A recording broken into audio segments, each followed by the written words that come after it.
Hello students. तो आज के इस वीडियो में हम देखेंगे माध्य, माध्यिका और बहुलक, मीन, मीडियन एंड मोड, जो कि भारतीय ओवन बुक का चैप्टर 20 है। ये वीडियो हम बना रहे हैं किसी स्टूडेंट्स ने, जो उसको प्रॉब्लम था एक्सरसाइज 20 में, तो इसलिए हम आज यहाँ पे हम सॉल्व कर रहे हैं एक्सरसाइज 20 को। और मेंसुरेशन वाला जो आपको चल रहा था चैप्टर सीक्वेंस वाइज, वही आपको फिर से आएगा, लेकिन बीच में आपको ये वीडियो हम 20 चैप्टर के लिए हम बना रहे हैं।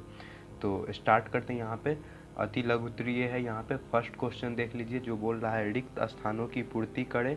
इसमें ए में बोल रहा है चर मान दिया हुआ है 2, 5, 7, 3, 3, 3, 6। तो इनका माध्य, माध्यक और बहुलक निकालें। तो यहाँ पे जो चर मान दिया हुआ है तो माध्य निकालते हैं। तो जितना भी फॉर्मूला है आप लोग बुक से देख लीजिए पहले, तो समझ में अच्छे से आएगा। यहाँ पे जो फॉर्मूला का यूज होगा हम बता देंगे।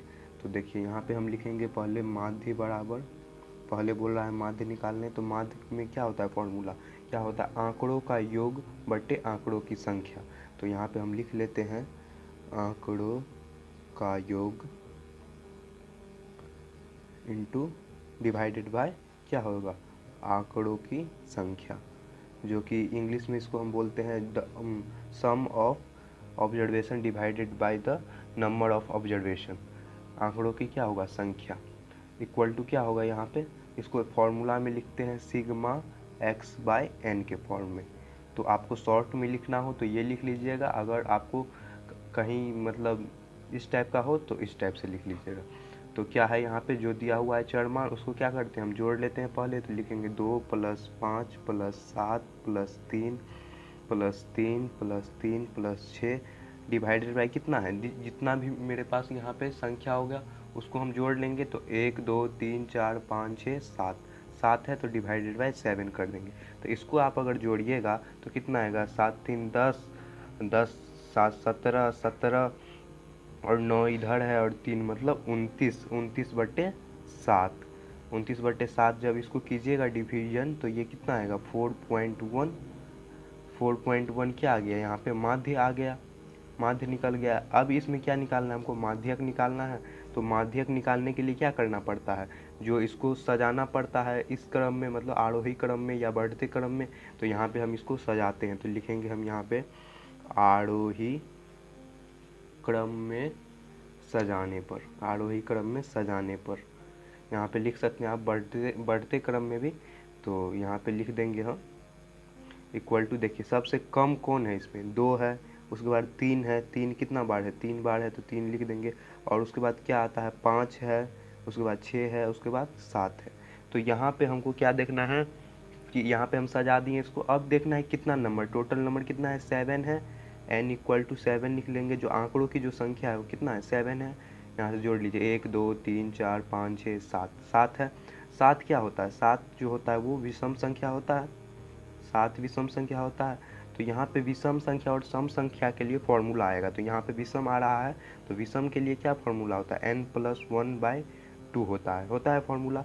देखिए विषम संख्या उसको हम बोलते हैं, देखिए यहाँ पे समझाते हैं, जो लोग जो बच्चे यहाँ पे विषम संख्या सम संख्या में डिफरेंस नहीं समझते हैं उसको हम बता देते हैं। जो संख्या 2 से डिवीजन नहीं हो, 2 से डिवाइड नहीं होगा, वो संख्या विषम संख्या होगी।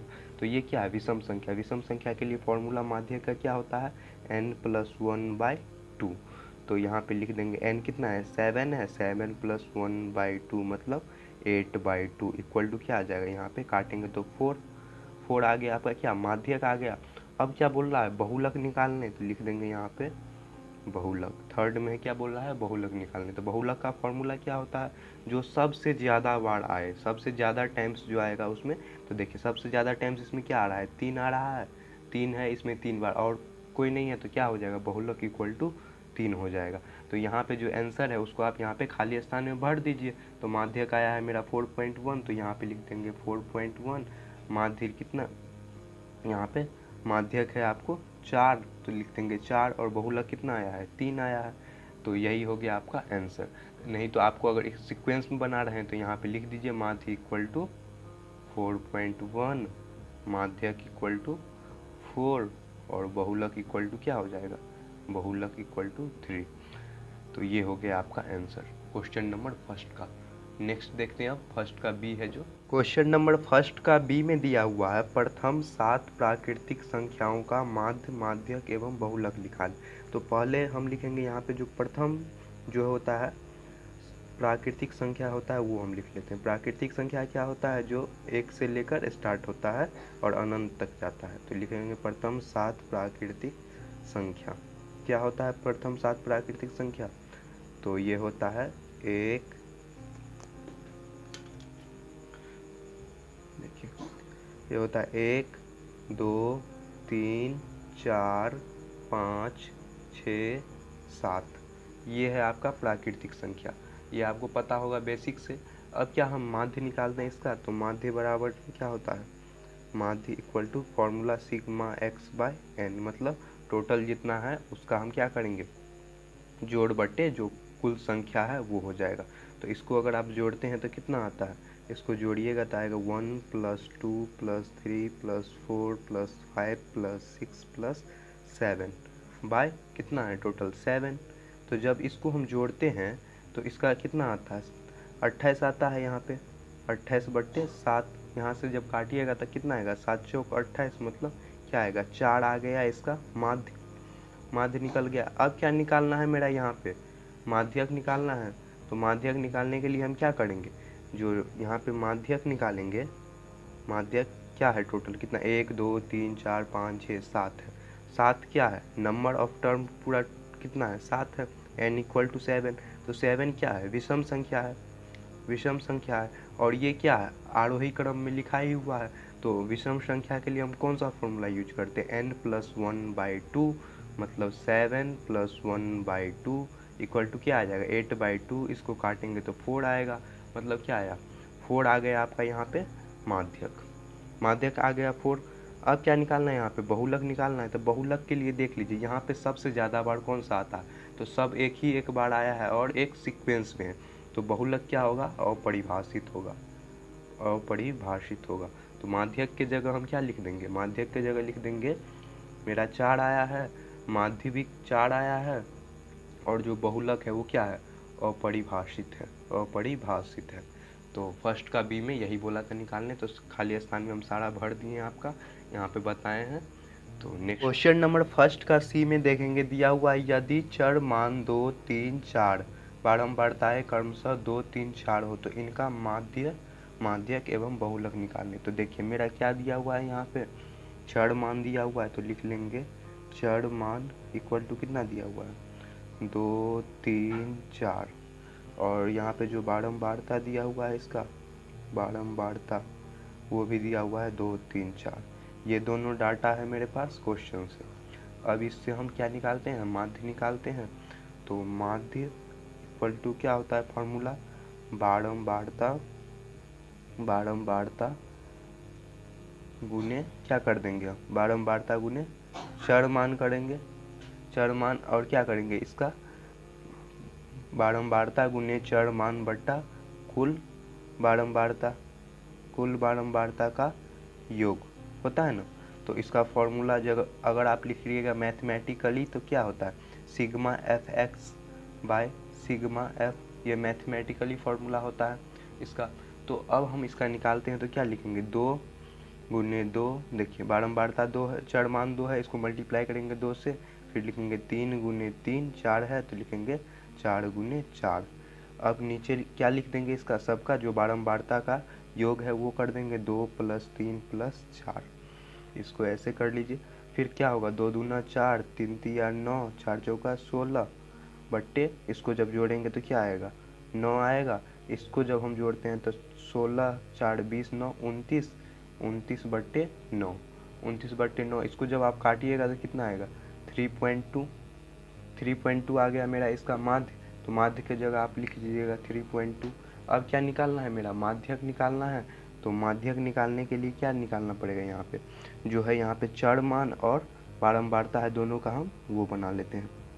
देखिए लिख लीजिएगा आप यहाँ पे चर मान, और यहाँ पे लिख लेते हैं हम बारंबारता, बारंबारता, और एक होता है संचयी बारंबारता, संचयी बारंबारता, ये तीनों हमको यहाँ पे लिखना होगा, जो है और जो यहाँ पे पता करेंगे। संचयी बारंबारता वो इंग्लिश में क्या बोलते हैं, कम्यूलेटिव फ्रीक्वेंसी, इसको बोलते हैं फ्रीक्वेंसी, और ये क्लास मार्क होता है इंग्लिश में, इसको हम बोलते हैं। तो यहाँ पे क्या लिख लेंगे हम, 2, इसके उसके बाद क्या दिया है, चरमान 3 दिया है, तो एक डाटा हम 3 का बना देंगे और एक बना लेंगे 4 के लिए। देखिए ये कुछ इस तरीके का टेबल होगा, कुछ इस तरीके का टेबल होगा, बनेगा। तो अब 2 के जगह जो दिया हुआ है बारंबारता कितना है, 2 है, 3 के जगह 3 है और यहाँ पे 4 है। संचयी बारंबारता निकालते हैं तो क्या करते हैं, जो फर्स्ट वाला जो होता है, देखिए जो फर्स्ट वाला होता है बारंबारता उसको वैसे ही लिखा जाता है। उसके बाद सेकेंड वाले से क्या होता है, यहाँ पे जोड़ होता है, तो 3 2 कितना होगा, 5 होगा।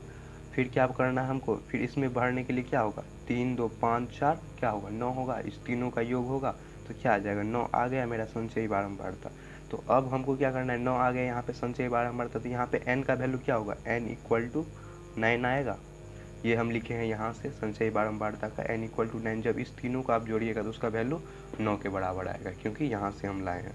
तो यहाँ से अब क्या निकाल लेते हैं हम, इसका जो है वो माध्य निकालते हैं, माध्यक निकालते हैं। तो लिखिएगा आप यहाँ पे माध्यक इक्वल टू, पहले क्या है n/2 कर लेते हैं, तो n/2 में क्या आ जाएगा, 9/2, मतलब पे n का वैल्यू जो लाए हैं n/2 करके, तो वो कितना आया है 3। देखिए इसमें संचयी बारंबारता में कहाँ पे है, 2 के बाद 5 आ रहा है और 9 आ रहा है। तो जो n/2 के ठीक बाद जो सबसे बड़ी संख्या है, तो ठीक बाद क्या है, यहाँ पे 5 आता है, 5 आ रहा है, तो क्या हो गया, 5 का जो संगत चर मान होगा वही होगा। तो 5 का संगत चर मान कौन सा है, यहाँ पे 5 का संगत चर मान ये वाला है, ये वाला। देखिए 5 का जो संगत चर मान है वो ये वाला आ गया, ये वाला 3। तो 3 क्या हो गया इसका, 3 आएगा, इसका माध्यक आएगा। तो इसको हम लिख सकते हैं यहाँ पे 5 का जो संगत चर मान आएगा, 5 का ही क्यों लिए हैं, 9 का नहीं लिए हैं, क्योंकि 9 बड़ा है, 3 से बहुत बड़ा है, और यहाँ पे 2 से 3 में हमको यहाँ पे आया है। तो यहाँ पे क्या होगा, माध्यक इक्वल टू क्या आएगा, 3 आएगा।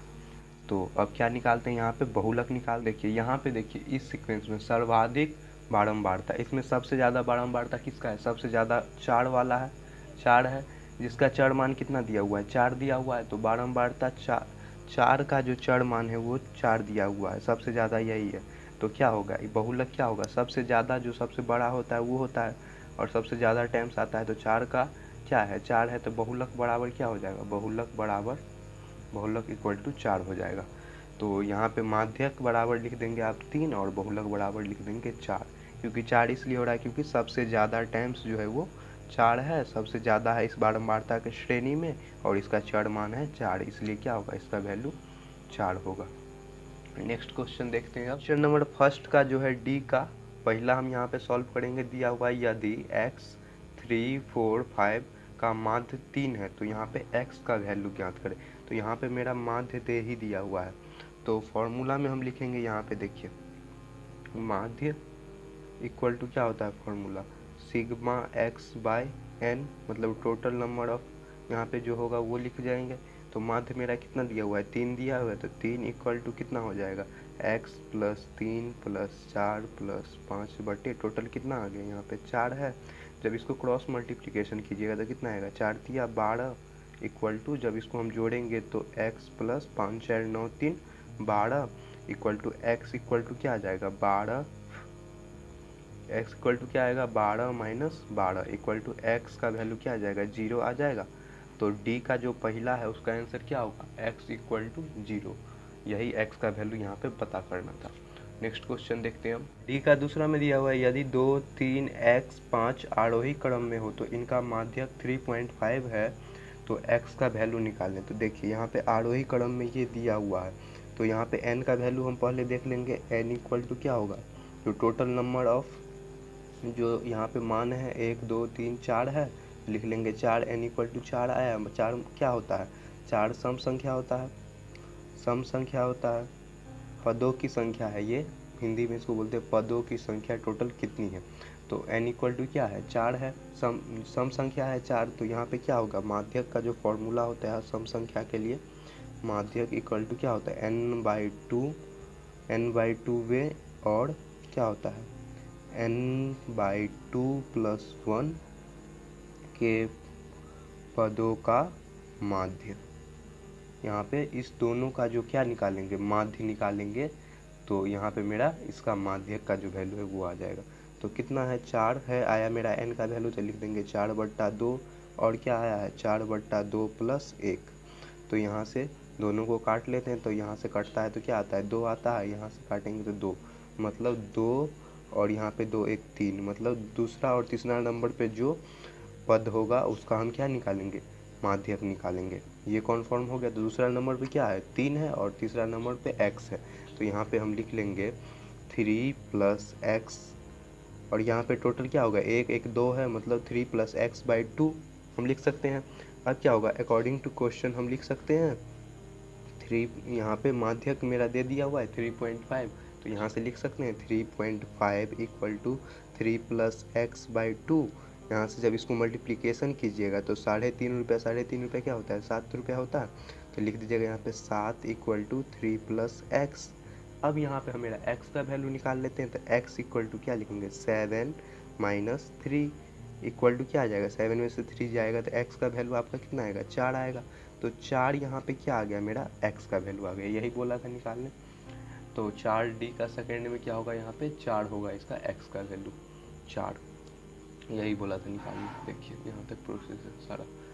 तो नेक्स्ट क्वेश्चन देखिए डी का जो तीसरा क्वेश्चन है उसमें है यदि x = x 3 4 5 का बहुलक 4 हो तो x का वैल्यू यहाँ पे बताना है। उसमें क्या दिया था, एक बार में पहले बोला था माध्य निकाले डी का फर्स्ट में, उसके बाद सेकेंड में माध्यक, और यहाँ पे क्या है बहुलक बोल रहा है निकाल। तीनों डिफरेंट टाइप का क्वेश्चन है, लेकिन आपको जिस तरीके से हम बता रहे हैं उस तरीके से आप क्वेश्चन को अप्रोच कीजिएगा तो आपको सारा क्वेश्चन जो है आगे मतलब बेसिक क्लियर हो जाएगा, तो बनाने में आसानी होगा। तो देखिए यहाँ पे क्या है, यहाँ पे हम क्या लिख लेते हैं, पहले इसका हम एक सारणी बना लेते हैं। तो लिख लेंगे x के अलावा बाकी चरों की क्या है टोटल संख्या यहाँ पे निकाल के लिख लेंगे। तो लिखेंगे यहाँ पे क्या दिया हुआ है चर मान और नीचे क्या लिख लेते हैं हम यहाँ पे बारंबारता लिख लेते हैं, इसका बारंबारता। तो यहाँ पे क्या है, एक है 3, एक है 4 और एक है 5। तीनों देखिए एक बार आया है इसमें, तो लिख देंगे नीचे 1 1 एंड 1। तो तीनों इसमें क्या है एक बार आ रहा है, तो इसमें तीनों का वैल्यू एक है। तो हमको यहाँ पे क्या बोल रहा है बहुलक निकालने, बहुलक जो कि हमको दे दिया है 4 है। तो अकॉर्डिंग टू क्वेश्चन हम लिख सकते हैं यहाँ से बहुलक = क्या है 4 है। तो 4 का वैल्यू बढ़ेगा, दे दिया है, तो x का भी जो वैल्यू होगा x का वैल्यू क्या होगा 4 ही होगा, क्योंकि 4 का वैल्यू यहाँ पे 1 है, 5 में भी 1 है, 3 में भी 1 है। तो इसका वैल्यू बढ़ेगा तब ना, यहाँ पे 1 यहाँ से जाएगा तो 2 होगा, तब ना बहुलक इसका 4 होगा। तो यहाँ पे x का वैल्यू क्या होगा 4 होगा। बेसिक कॉन्सेप्ट है। तो क्वेश्चन नंबर नेक्स्ट देखते हैं आप, यहाँ तक आपको क्लियर हो गया। दूसरा का जो पहला क्वेश्चन है उसमें दिया हुआ है ये यहाँ से यहाँ तक, और क्या बोल रहा है इसका माध्यक निकाल ले। तो माध्यक निकालने के लिए यहाँ पे जो हम आपको बताएं थे टोटल नंबर ऑफ जो रहता है वो हमको लिखना है। तो देख लेते हैं यहाँ पे कितना है टोटल 1 2 3 4 5 6 7 8 9 है। तो n का वैल्यू क्या आ गया 9 आ गया, मतलब चरों का जो मान है वो कितना आ गया 9 आ गया, चरों की संख्या। तो n = 9। 9 क्या है यहाँ पे विषम संख्या है, ये 2 से नहीं कटता है तो विषम संख्या है। विषम संख्या के लिए क्या फॉर्मूला होता है माध्यक निकालने के लिए, माध्यक = क्या लिखते हैं n + 1/2, मतलब 9 + 1/2, मतलब 10/2। इसको काटेंगे तो कितना आएगा 5। तो 5वें नंबर पे जो होगा इस सारणी के अंदर, ये देखिए ये सारणी के अंदर जो 5वें नंबर पे होगा तो हम लिख लेंगे वो इसका। देखिए ये जो है बढ़ते क्रम में है, कोई यहाँ पे वो नहीं हो रहा है, नहीं तो हम इसको सजाते। अगर बढ़ते क्रम में नहीं होता तो इसको हम पहले बढ़ते क्रम में या आरोही क्रम में उसको हम सजाते। अगर है यहाँ पे देखिए ऑलरेडी दिया हुआ है, तो यहाँ पे 5वें नंबर पे जो होगा वही होगा इसका माध्यक। देखिए गिन लेते हैं 1 2 3 4 5। 5वें नंबर पे क्या है 149, 149 इसका क्या हो जाएगा माध्यक हो जाएगा, यही बोला था निकालने। तो यही हो गया आपका आंसर। तो यहाँ पे 5 निकालें कैसे, ये समझ में आ गया। और अगर ये क्वेश्चन मान के चलिए कहीं पे मैच द फॉलोइंग या टिक द करेक्ट है, तो आपको शॉर्टकट में और जल्दी में बनाना है। तो यहाँ पे आप किस तरीके से बनाइएगा, इतना तो नहीं करने जाइएगा। तो यहाँ पे आप क्या कर लीजिएगा, देखिएगा ये शॉर्ट तरीका है, जो कि लंबा हो तो नहीं निकल सकता है, लेकिन बहुत जब छोटा इस टाइप का रहे तो निकाल दीजिएगा। देखिए यहाँ से हम गिनते हैं 1 2 3 4, 4 इधर कर लिए कलर, 1 2 3 4 इधर कर लिए। अब बीच में कौन सा मेरा बच रहा है, बीच में जो बच रहा है मेरा, बीच में ये वाला बच रहा है 149, बीच में ये वाला, तो यही वाला क्या हो जाएगा मेरा माध्यक हो जाएगा। ये भी एक शॉर्टकट तरीका है निकालने के लिए। अगर इस तरीके से निकला तो सही है, नहीं तो अगर बहुत बड़ा है तो आप इस फॉर्मूला का यूज करके देख लेना है कितना नंबर ऑफ टर्म है, उससे आप निकाल सकते हैं। तो नेक्स्ट देखते हैं। देखिए दूसरा का बी में दिया हुआ है यहाँ पे डाटा, और यहाँ पे क्या बोल रहा है, इसका बहुलक निकालने। तो बहुलक क्या होता है, बहुलक क्या होता है, जो सबसे ज़्यादा बार उस श्रेणी में आता है। तो बहुलक देखिए इसमें सबसे ज़्यादा क्या आ रहा है, 1 2 3 4, 9 है 4 बार, और बाकी यहाँ पे सब ये 3 बार, ये भी 3 बार और 4 भी 3 बार है। तो सबसे ज़्यादा यहाँ पे क्या आ रहा है, 9 ही आ रहा है। तो बहुलक क्या हो जाएगा, 9 हो जाएगा। बेसिक है आपको। तो बहुलक दूसरा का बी का आंसर 9 हो जाएगा। देखिए दूसरा का सी में अब देखते हैं, दिया हुआ है 10 7 13 20 और 15 का क्या बोला है, माध्य निकालने। तो यहाँ पे माध्य का जो फॉर्मूला होता है उसी पे लगा देते हैं। माध्य इक्वल टू क्या होता है, sigma x by n, total number of जो है वो लिख देंगे। तो समेशन ऑफ टोटल जो दिया हुआ है ये, इसका योग बटे कितना संख्या है वो हो जाएगा। तो लिख देंगे 10 + 7 + 13 + 20 + 15 बाई टोटल कितना है 1 2 3 4 5 बटे 5। यहाँ से जब इसको जोड़ते हैं आप, तो जोड़ के क्या आता है, ये आता है आपको 65 बटे 5। तो क्या होता है 13 पंचे 65, मतलब क्या आ जाएगा 13, क्या आ गया, तो 13 क्या हो गया, इसका माध्य हो गया, 13 इसका आंसर हो गया। क्वेश्चन नंबर दूसरा का सी का। क्वेश्चन नंबर तीसरा का ए में है, यदि चर मान 5 10 x 20 हो तो इनकी बारंबारता दिया हुआ है यहाँ पे 6383। तो x का मान क्या होगा, यदि माध्य 12 हो, तो माध्य का वैल्यू मेरा दे दिया हो, तो क्या बोल रहा है मेरा यहाँ पे x का वैल्यू निकालने। तो यहाँ पे हम फॉर्मूला क्या लगाएंगे, माध्य दिया हुआ है तो उसी का फॉर्मूला लगाते हैं। तो लिखेंगे माध्य, माध्य इक्वल टू क्या होता है, जो होता है चर मान गुने बारंबारता, बारंबारताओं का कुल योग, कुल योग होगा ना। तो इसको हम लिख लेंगे ऐसे, बट्टे क्या होता है कुल बारंबारता, कुल बारंबारता। इससे पहले भी हम बताए थे आपको, जो अति लघु त्रिय था यहाँ से लघु त्रिय स्टार्ट हो गया है। तो चर मान क्या होगा, यहाँ पे चर मान के लिए देखिए दिया हुआ है 5 गुने क्या करेंगे, यहाँ पे 6 है, तो 5 गुने 6 प्लस 10 गुने 3, 10 गुने 3, फिर क्या है x गुने 8 प्लस x गुने 8, फिर क्या करेंगे 20 गुने 3 प्लस 20 गुने 3। नीचे क्या बच रहा है मेरा, तो 6 + 3 + 8 + 3 इतना आ गया। और यहाँ पे माध्य का मान दिया हुआ है यहाँ पे 12, लिख लेंगे इसको ऐसे ब्रैकेट में।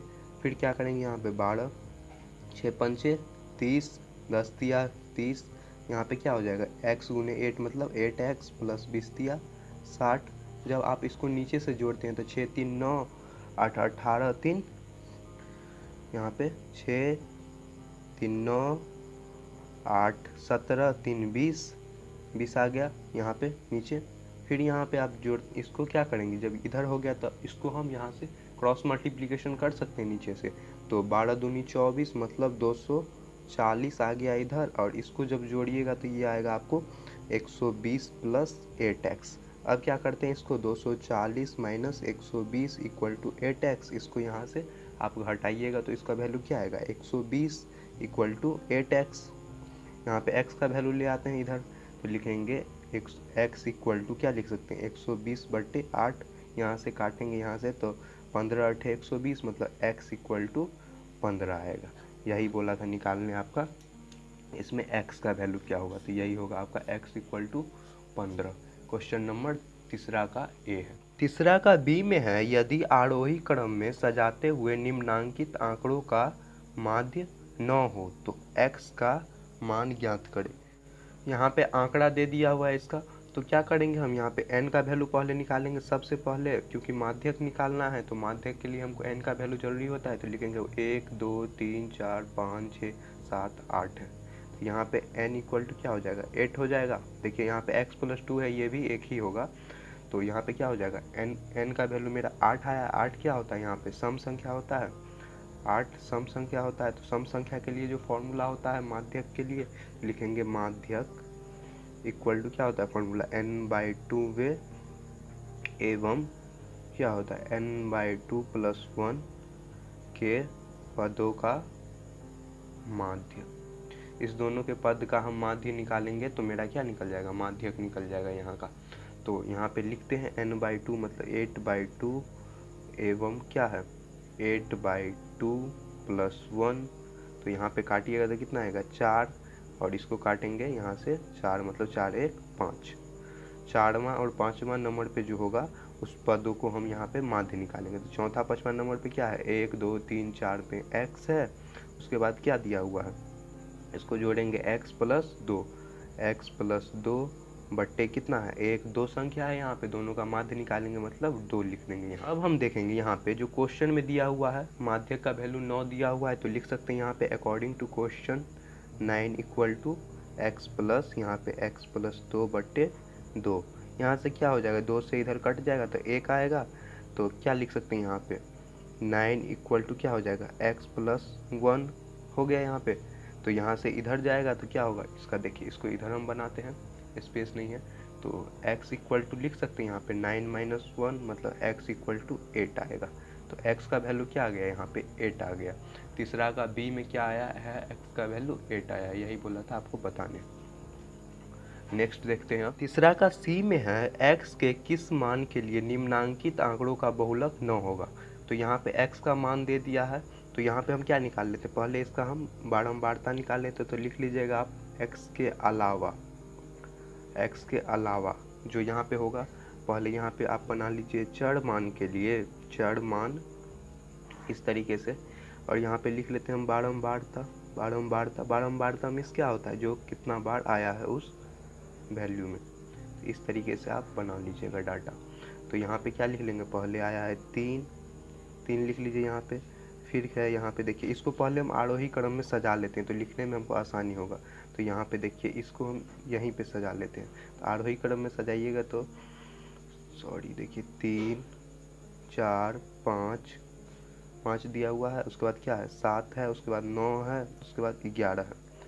इस तरीके का आपका इसको आरोही क्रम में सजाइएगा तो कुछ इस तरीके का है। तो यहाँ से लिखेंगे 4 5 7 9 11 इतना है। तो यहाँ पे देखिए कौन कितने बार आया है उसको लिखेंगे। तो 3 देख लीजिए इसमें एक ही बार है तो लिख देंगे 1। 4 कितना है 4 भी एक ही बार है इसमें तो 1 लिख देंगे। 5 देखिए 5 एक बार यहाँ है और एक बार यहाँ है तो 5 2 बार है तो यहाँ पे 2 लिख देंगे। 7 कितना है 7 भी इसमें एक ही बार है। 9 कितना है 1 2 बार है। 11 भी एक बार है। यहाँ से मेरा बारंबारता निकल गया। तो इसमें क्या बोल रहा है निकालने को, बहुलक बोल रहा है निकालने। तो बहुलक में यहाँ पे देखिए 5 वाले में क्या है 2 बार है, और क्या है 9 वाले में 2 बार है, इस दोनों में 2 बार है। तो बहुलक इसी दोनों में से कोई होगा। तो यहाँ 5 और 9 का जो बारंबारता है वो सबसे अधिक है, और दोनों में कितना है वैल्यू आपका 2 है। तो हम अकॉर्डिंग टू क्वेश्चन हम यहाँ से बोल सकते हैं जो 9 है यहाँ पे वैल्यू, यहाँ पे जो क्या बोल रहा है क्वेश्चन से हम देख के बोल सकते हैं 9 है यहाँ पे। तो x का मान क्या होगा 9 होगा तब नहीं यहाँ पे इसका वैल्यू क्या हो जाएगा 2 से क्या हो जाएगा 3 हो जाएगा। बहुलक एक 9 दिया हुआ तो 3 हो जाएगा। तो इसका जो x का जो वैल्यू आएगा x इक्वल टू क्या आएगा 9 आएगा। तब ना बहुलक का इसको सेटिस्फाइड करेगा, मतलब इसका आंसर क्या होगा 9 होगा। 5 भी हो सकता था, अगर 5 यहाँ पे बहुलक रहता तो 5 होता, तो यहाँ पे 5 3 टाइम्स हो जाता। लेकिन यहाँ पे क्या है बहुलक 9 बार है तो ये 3 बार बहुलक के लिए 9 हो जाएगा। तो इसका आंसर क्या होगा 9 होगा। x इक्वल टू 9 आएगा इसका वैल्यू। नेक्स्ट क्वेश्चन बनाते हैं। देखिए यहाँ पे क्वेश्चन नंबर 4 में है यदि x1 x2 का माध्य 6 है और दिया हुआ है एवं x1 x2 x3 का माध्य 7 है तो x3 का जो माध्य होगा वो बताना। तो यहाँ पे 2 डाटा मेरे पास दिया हुआ है, एक ये और एक ये। तो इसी को हम क्या करेंगे, इसी से हम निकालेंगे। तो यहाँ पे हम लिख सकते हैं x1 x2 का माध्य कितना है, का माध्य 6 दिया हुआ है।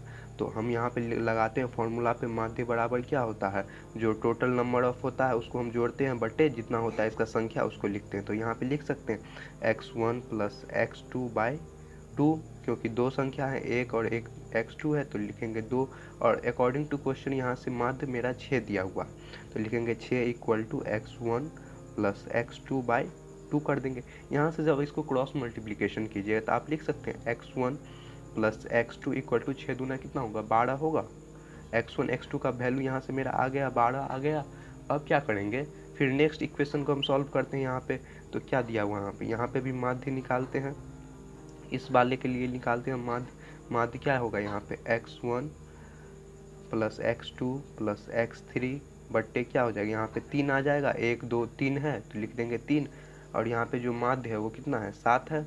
7 इक्वल टू x1 और x2 के जगह पे क्या लिख सकते हैं हम यहाँ पे 12 लिख सकते हैं। इक्वेशन फर्स्ट से यहाँ से हम लिख सकते हैं 12, इसमें पुट कर सकते हैं x1 और x2 के वैल्यू पे, तो यहाँ पे लिख देते हैं हम x1 x2 के जगह 12 प्लस अब क्या बचा x3 बचा मेरा x3 बट्टे 3। जब इसको आप यहाँ से कीजिएगा क्रॉस मल्टीप्लिकेशन तो क्या आएगा 7 या 21 इक्वल टू 12 प्लस x3 आ गया। यहाँ पे लिखेंगे x3 इक्वल टू 21 माइनस 12, ये इधर जाएगा तो हो जाएगा, जब इसको घटाइएगा तो कितना आएगा 9 आएगा आपका। तो इसका जो x3 का जो वैल्यू आएगा वो कितना आएगा 9 आएगा। यही बोलना था पता करने। आप यहाँ पे इक्वेशन को देखिए, इसको अगर हम 21 को इधर लाएंगे माइनस 12 इधर 12 में तो क्या हो जाएगा x3 का वैल्यू 9 आएगा यहाँ से, तो x3 का जो वैल्यू आएगा वो कितना आएगा 9 के बराबर आएगा क्वेश्चन नंबर 4 में। नेक्स्ट देखते हैं अब क्वेश्चन नंबर 5 में है, यदि संख्याएं 1 2 4 6 8 हो तो पहली चर की बारंबारता क्रमशः 2 3 3 2 हो तो इनका माध्य 5 हो तो 8 की बारंबारता ज्ञात करें। मतलब 8 में क्या बारंबारता होगा ये निकालना है हमको। तो यहाँ पे जो दिया हुआ है पहले उसको हम लिख लेते हैं श्रेणी में, 1 2 4 6 और 8 दिया हुआ, इसको हम चर मान और बारंबारता में लिख लेते। तो लिखिएगा आप यहाँ पे चर मान, नीचे बना लेते हैं हम बारंबारता। इससे बनाने से क्या होता है आपको आसानी हो जाता है आपको निकालने के लिए, इसलिए ये बनाते हैं। तो यहाँ पे चर मान कितना दिया हुआ है 1, फिर क्या है 2 4 6 और 8 इतना है। तो एक जो है एक यहाँ पे, तो एक का जो बारंबारता दिया हुआ है वो यहाँ से देखिए क्रमशः बारंबारता भी यहाँ पे लिख दिया हुआ है। एक का बारंबारता एक कितनी बार आ रहा है 2 बार आ रहा है, 2 आ रहा है इसमें 3 बार, 4 आ रहा है इसमें भी 3 बार, और 6 कितना है 6 है आपको 2 बार, और क्या बोल रहे हैं यहाँ पे 8 का निकालने। तो 8 के जगह हमको निकालना है, ये आपका खाली स्थान दिया हुआ है तो इसके जगह पे हम x पुट कर लेते हैं, मान लेते हैं यहाँ पे x बनाने के लिए। और माध्य का जो वैल्यू दिया हुआ है इसमें माध्य का जो वैल्यू यहाँ से दिया हुआ है वो 5 बोल रहा है। तो ये ही x हमको फाइंड करना है यहाँ पे, इसी को यहाँ पे फाइंड करना है कि क्या होगा। तो इसको हम निकालते हैं।